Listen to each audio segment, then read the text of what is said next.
We keep things rolling here on the Sports Cubicle. I'm your host, Mike Mercado. He's the one and only Paul Chivari. And some interesting news, some frustrating news, hit the newswire for Chicago Bulls fans and NBA fans here in Chicago. This comes to us from Jack Murray. Bulls Zach LaVine to have season-ending surgery on foot injury amid NBA trade rumors. We're here to break that down here on the Sports Cubicle. And Jack Murray continues, the Chicago Bulls will be without Zach LaVine for the remainder of the season. The team announced that LaVine is set to undergo surgery on his right foot and that he will be out 4 to 6 months. He is set to have the surgery next week. LaVine last played January 18th and has played in just 25 games in the 2023-2024 season. He averaged 19.5 points, 5.2 rebounds, and 3.9 assists in those games. LaVine has been the subject of trade talks throughout the season, but the surgery likely derails any possibilities of him being moved before the offseason. He is under contract through the 2025-2026 season with a player option for the 26-27 season and has an average salary of $43 million.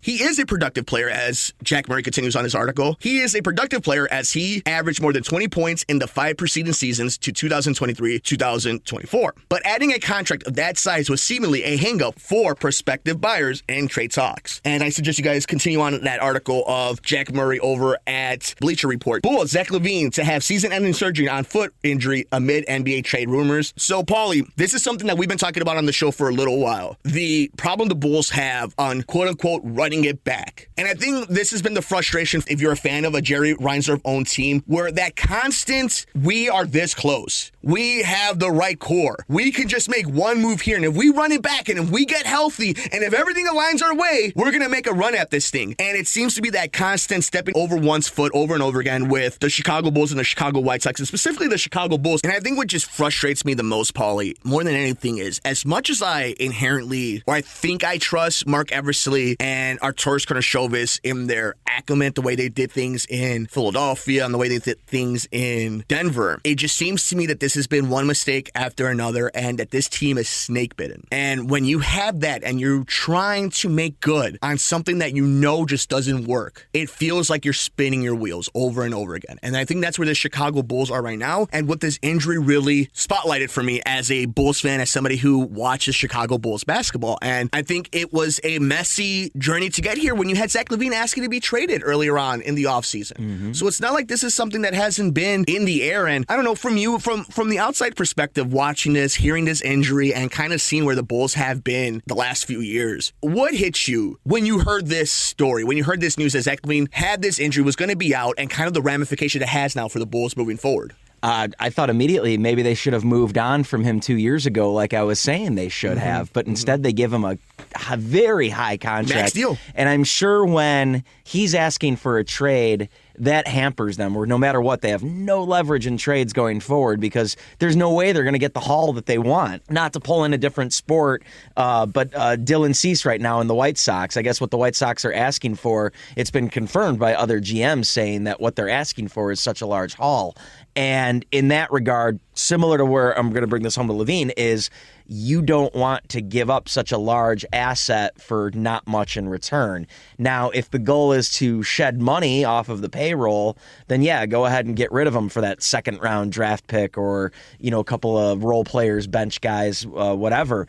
But I was saying, and I know it was hard after the 2021-2022 season to say, oh, they should part ways with LaVine. But I remember I was saying, well, I think you got to choose one. I think there's two alpha dogs on this team, and you got to choose one. Do you want DeRozan or do you want LaVine? And I was on Team DeMar for that one. It's nothing against LaVine. He's a great player, but he's talking about being a role player with the Lakers, or at least that was some of the rumors. And it's like, well, this is your alpha dog. This is your number one, and he's going to slot into a role player situation with a different team. That tells you everything you need to know. And I like the Bulls, quote unquote, big three of, you know, Vucevic, LaVine, and DeRozan.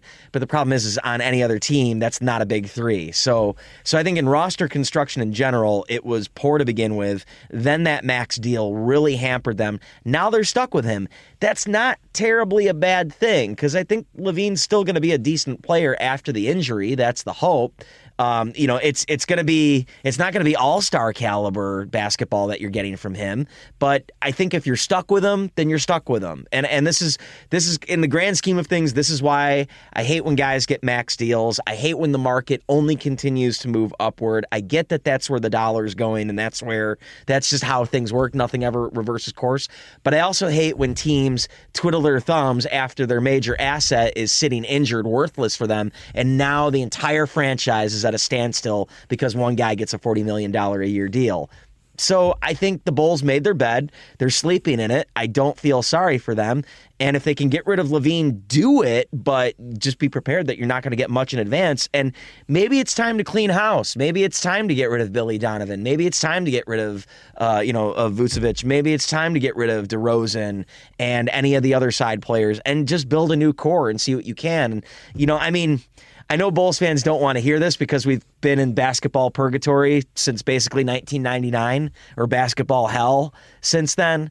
What's 3 more years? Because I don't see any other way how they get better in a year or two without making some major moves that might hurt now but might help later. What is it? The definition of insanity is doing the same thing over and over again and expecting different results. How many times can you be a 7 seed? How many times can you be a play-in? How many times can you be a team that just gets bounced in the first round? Does Jerry really need those 2 extra home playoff games to keep doing this stuff over and over again? And look at this team has been cursed since Lonzo. They have not been healthy. And I think part of it too, and you bring up a great point about the alpha. There's too many times where it's watch me ball, where it's DeMar leads the team, and then one time Zach leads the team. And we've seen with Zach hurt that Caruso is always balling out, always giving his best. But Kobe White, Patrick Williams, there's been better play without Zach LaVine, and a lot of it is Zach plays a lot of iso ball. Zach does a lot of fadeaway threes, and he's good at it. But it goes to show the dynamic that is, and whether or not it works. I guess the question is not everybody gets to be Giannis, not everybody gets to be some of these dudes that get to the finals and wins MVPs. There are some guys that get a lot of stats, that play a lot of NBA games and are not playoff winners, are not guys that get you to the playoffs. And Zach LaVine may be one of those dudes where on a team where he's a 3, like you mentioned in LA, he can help you win a final. But if he's the guy, you might be in trouble. And this is nothing against the scorer that he is, the effort that he pulls in. I think Zach LaVine's been a great model citizen for the Chicago Bulls. But it's time to move on from this entire thing. It's time to blow it up, and it's time to start doing something progressive if you're the Chicago Bulls. It's crazy to think he's been here since 2017. So that tells you everything you need to know. What did they accomplish since 2017? Play-ins and first-round bounces. Yeah. And then I guess it was that 1 year before Ball got hurt that they actually did qualify as the 6th seed. And they should have been better than a 6th seed. So really, is that the peak? Since 2017, is that the peak that they were a 6th seed in a weak conference?